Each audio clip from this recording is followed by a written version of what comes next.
Hey you guys, it's Kyle from Markham Reptiles, and we asked everyone on Instagram what's the most important piece of information that you wish you knew before you started breeding snakes. Here are the results. You're not going to want to miss this one. Before we get started, I want to introduce this beautiful northern white-lipped python that I've acquired named Goldie. She was farm bred in Indonesia, and she's just a bit more golden than all the other northern white-lips I have. So I'm definitely going to be raising her up and keeping her here. So keep an eye on her growth and future breeding. So we actually had you guys like which comments you thought were the most relevant. And we have a great group of breeders that follow us on Instagram. So we got some pretty cool results here. For number 5, we actually have a two-way tie. And we're going to start off with this comment from Virgil's Exotics. And Virgil's Exotics said, do not copy other breeders. What I think this comment is saying is don't copy other people's ideas. Make your own plan and follow that. By the time you copy someone else's idea, it's already too late. You're already behind the 8 ball on that project, whatever it may be. So just find something that you like and do it, kind of like I'm doing with these northern white-lips right now. I don't see enough northern white-lips in captivity, so I'm trying to breed them. Really, you should be doing this for your own personal gratification anyways. First and foremost, everyone should be in this because they love animals. It's nice to make money and everything like that, but the love of these animals should be what gets you into this in the first place. So really, just do what you love. The second part of our two-way tie is a comment from Reptile Enterprises. And Reptile Enterprises says that the sticker price is not always the real price. Now this can apply to a buyer and this can also apply to a seller. So when you're selling an animal, that sticker price is not always the price that you're going to get for this animal. You have to have both a sticker price and a price that you're really willing to let the animal go at. And from a buying perspective, the sticker price is not always firm. You can contact people, negotiate and things like that, and really the worst they can say is no. So someone is always going to respect the fact that you're trying to negotiate.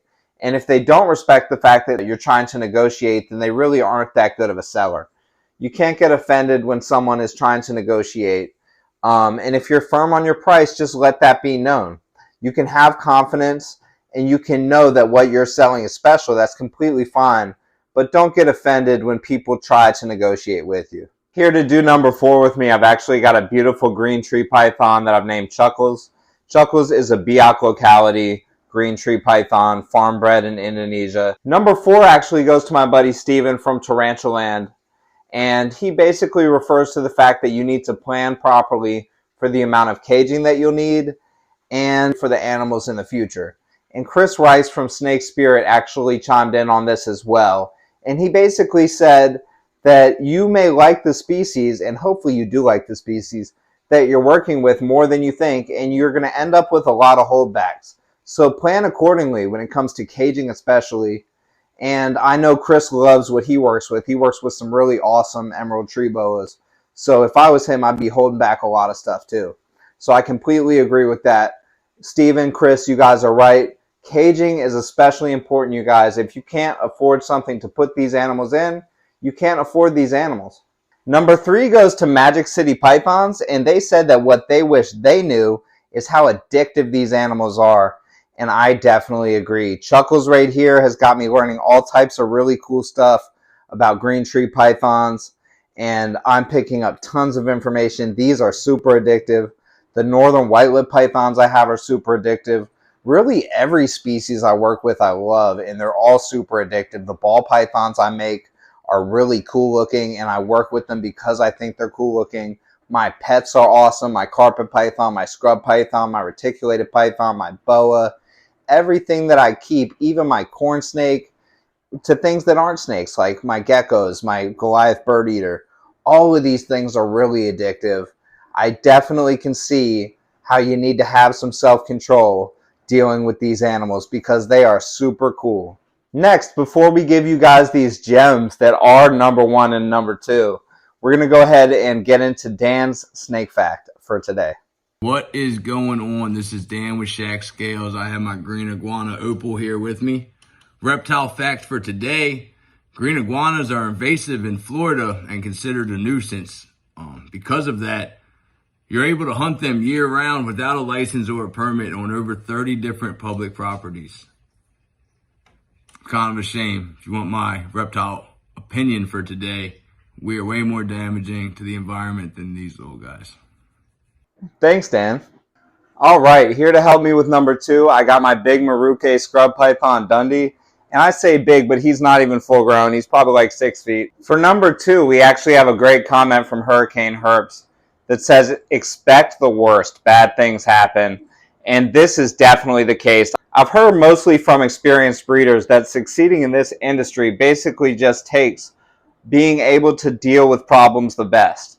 So you have to get through the problems sometimes.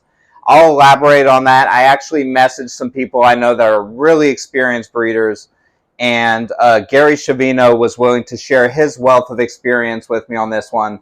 And he basically said, these animals are consistently inconsistent. So expect the unexpected. He shared a story with me about a female that basically had no pre-lay shed and just dropped eggs, broke every rule in the book. And you just got to be prepared with these animals. They do things sometimes that we're not planning for. I actually had some great input as well from Bob Vu of Bob's Balls, and he said to just enjoy this because bad things will happen sometimes, so you just got to be enjoying the process along the way. Bob also said that every mistake is a learning opportunity, so keep that in mind, you guys. Make all your negatives positives and always be curious and learning like Dundee right here. Number 1 was the most important comment according to you guys. You guys liked this comment the most. And that was from Trippin' Balls LLC. And they said, focus on quality over quantity. Find the best animals, the best examples, and the best projects and work with those rather than trying to produce a bunch of animals. And Aiden Bradley from SoCal Biawaks actually chimed in on this as well and said, start slow, you guys. And I'm definitely trying to do this right now. I'm working with a very small number of animals, but I've got some really cool projects, and I'm growing organically. I'm not buying so much stuff that I have to worry about the rodent bills and the electric bills and the caging costs and the cost of substrate and everything that goes into keeping these animals. I am able to manage it right now because I'm growing slow and growing organically, and I'm getting into quality projects. All of this goes into the quality over quantity mind frame. I'm getting into quality projects. Even my ball pythons that I'm working with, like my holdback Maui right here, are quality animals. I'm not aiming to get $1,020,000 snakes. I just want one snake that's at a bit higher value so that I can work with these animals that I love and really be passionate and enjoy doing it, rather than just pumping out animals. Banana Bread Royals chimed in on this as well, and they said pick your animals and your projects wisely. Once again, that goes into quality over quantity, and you definitely want to do that.